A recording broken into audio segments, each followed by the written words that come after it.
people don't know it, so I mention it. You are in the documents Yes. of 1991, Yeah. so you'll be in the book as well.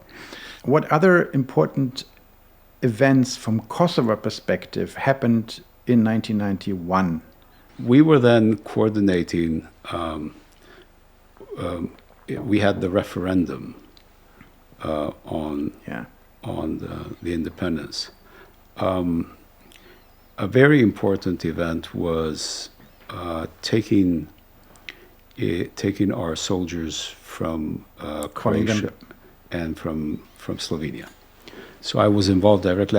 I went to jail because I organized a nonviolent protest in June. How long? Of that year. Oh, I spent 48 hours. The referendum took place when? In September. How can I imagine, not having been there at the time? Actually, Yeah. I was a student at the time. So, how did you organize it, given the fact that the Serbs weren't? It was not in Serbia's interest for you to have such a referendum. It was not, but then they had the choice to confront us all collectively, and they wisely chose not to do so. So because they had bigger fish to fry. Yeah, or? they simply said, the war has started basically. Yeah. In Croatia, so they were all thoughts on Croatia, and they did not want certainly the Southern Front. So they evaluated that it was in their interest to have. They say it's illegal. We do not recognize it, so we'll let them. Okay, that's a correct, from the Serbian point of view, correct evaluation. You would not like to. Of course. But you had you had ballot boxes, you had election. Yeah. So it was not something that at 12 o'clock at night you go somewhere. It was a real No, process. it was open during the day, and I had a neighbor. My mother had a neighbor a gentleman who lived in the building, and he was married to a Serb, a Vojvodina Serb, who had lived here forever. And in the morning, I went to take my mother to vote, and then before us were this gentleman and the Vojvodina Serb, and I asked her, how do you feel? She said, well, this is my country, I have to vote for it. And I was very, very proud of that moment. It was very impressive. And the police they were bystanders, or were they? I think they used force against one or two, maybe more. I don't know, but it was not. All in all, they didn't do much. Mm-hmm. Serbia did not want to invest energy into this. If they could keep it with 5 traffic policemen, they were very happy. Yeah. I discussed the meeting in. But let me tell you about please.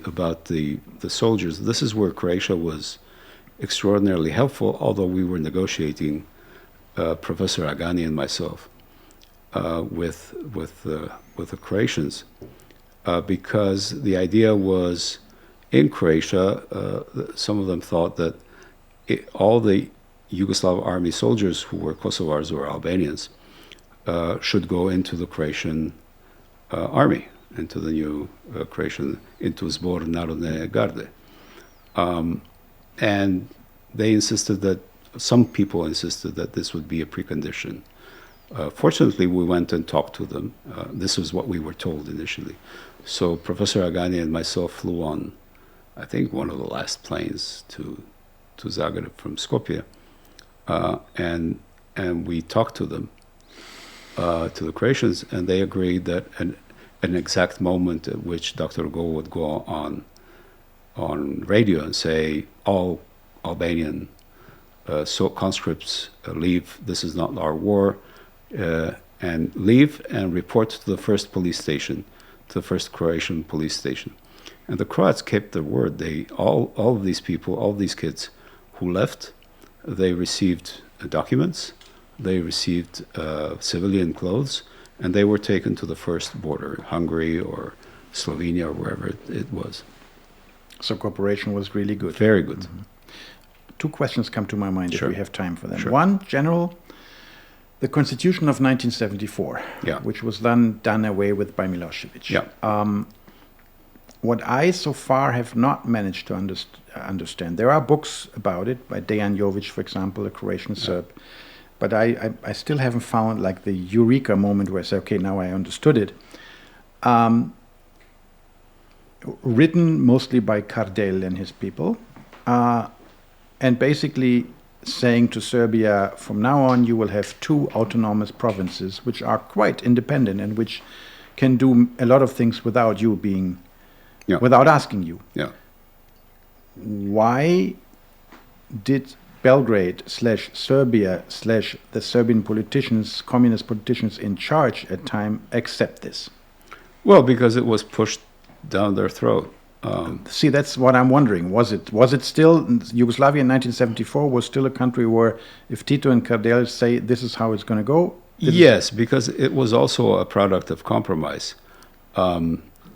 Since 1966, there was a debate on the status of Kosovo. 66 is when Ranković left, and so the first leader who discussed the status of the Republic of Kosovo was a Serb communist, was Dobrivoje Bobi Radosavljević, who was the head of the Communist Party at the time in Serbia. So he said, why don't we have Kosovo as a republic? And there were many people in Serbia who have been against this in the party. But part of the legal debate in Kosovo about the republic started at the time. And in the Azem Vlasi's book, you can read how this was discussed with Tito himself, how the leadership of Kosovo was saying, look, we want the status of republic. That did not go well with Tito because he said, I cannot push this through with the Serbs, but what I can push through is the full autonomy. And this is what was done at the time. So you're saying 74 already was a compromise? It was a compromise, of course. Okay. And from Tito's point of view. Yeah. And another question, because you mentioned Skopje, where you took the plane to one of the last plane to Zagreb. One person that kept coming up in the documents who was very active, and I met him also, is Vasil Tupurkovski. Okay. There are also partly funny stories about him. Sometimes they had a dinner, and I found even 2 independent sources. There was a dinner in Zagreb, and late at night they're all sitting, and then one of the participants sees a truck driver coming in and saying, what is he delivering here? But it was Vasil Tupurkovski who came all night by car from Skopje, because you had the feeling he was everywhere. Yeah. And judging by the documents, I could really see, had it been up to him, Yugoslavia might still have, the dissolution was inevitable, but a velvet dissolution would have been possible. Was Macedonia helpful at the time to Tupurkovski for Kosovo, or not so much? I'm not sure he was directly linked. I think where Tupurkovski helped, and this is part of 1991 as well, is in March of 1991, Serbia wanting to establish the state of emergency. And he was one of them. And he was one of those who resisted. Yeah. Now, together with Bogić Bogićević, who was the critical vote. So Bogić Bogićević basically saved many people, because what would have happened at the time, the establishment of this military administration, the ones who feared most were the Kosovars, because we went through a military administration in 1945. And we knew how that feels. So in that sense, Cile, as he was known, Cile Tupurkovski, helped. Actually, one more question? Sure, and then we finish. Okay, then we finish. No, while listening to you, I thought about it. It's a hypothetical question. I understand very well hypothetical questions are unanswerable in a way, but let's maybe, if you can play along a little bit. 9th of March, 91 in Belgrade, the demonstrations, Drašković and so on. Had Drašković's people, SPO, Drašković, prevailed, had they taken power, would things have become better for Kosovo, worse, or just the same? Well, probably the wars of ex-Yugoslavia would not have continued, or would not have continued with intensity. There would have probably been a moment in which a ceasefire or ceasefires could have been arranged. I can imagine many scenarios, including asymmetry in relations with new republics and things like that. Kosovo would have been left at the end because it was usually the way, whenever we would raise something, they would say, we have bigger fish to fry. This is, we have war in Slovenia, or war here, or war there.